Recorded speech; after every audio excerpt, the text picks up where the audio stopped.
মসুর ডাল দিয়ে পাট শাকের ডাল করছি। এই যে পাট শাক এনেছি, এই যে মসুর ডাল নিয়ে নিয়েছি। পাট শাকগুলো আমি ছাড়িয়ে নিচ্ছি, হেভি লাগবে খেতে। এখানে বাটিতে করে আমি জল বসিয়ে দিয়েছি, গরম হয়ে গেছে। আমি মসুর ডালটা দিয়ে দিচ্ছি।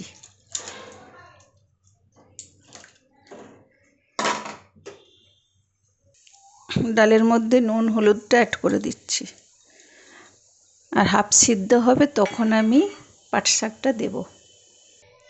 এখানে পাট শাক আমার ছাড়ানো হয়ে গেছে, আর ডালটাও হাফ সিদ্ধ হয়ে গেছে। আমি পাট শাকটা দিয়ে দিচ্ছি।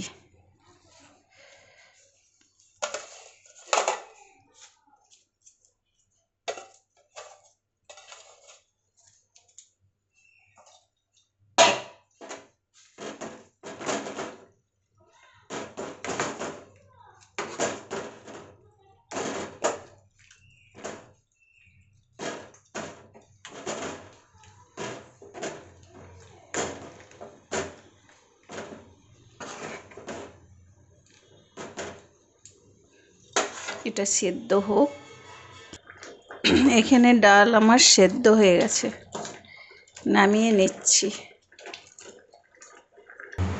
কড়াইতে আমি সরষের তেল দিয়ে দিচ্ছি, আর শুকনো লঙ্কা আর কালো জিরেটা দিয়ে দিলাম।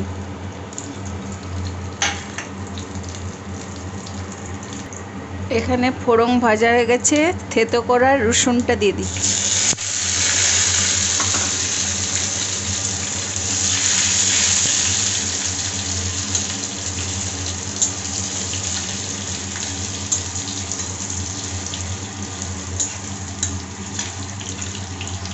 রসুন ভাজা হয়ে গেছে, সেদ্ধ করা ডালটা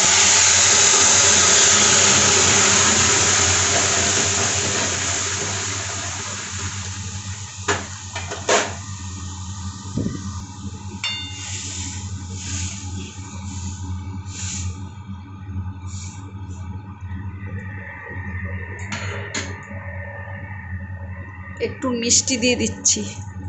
এই ডালটা হেভি লাগে খেতে, আপনারা বাড়িতে বানিয়ে দেখবেন, দারুণ লাগে। আমার রেডি এই ডাল। ভালো লাগলে লাইক শেয়ার কমেন্ট।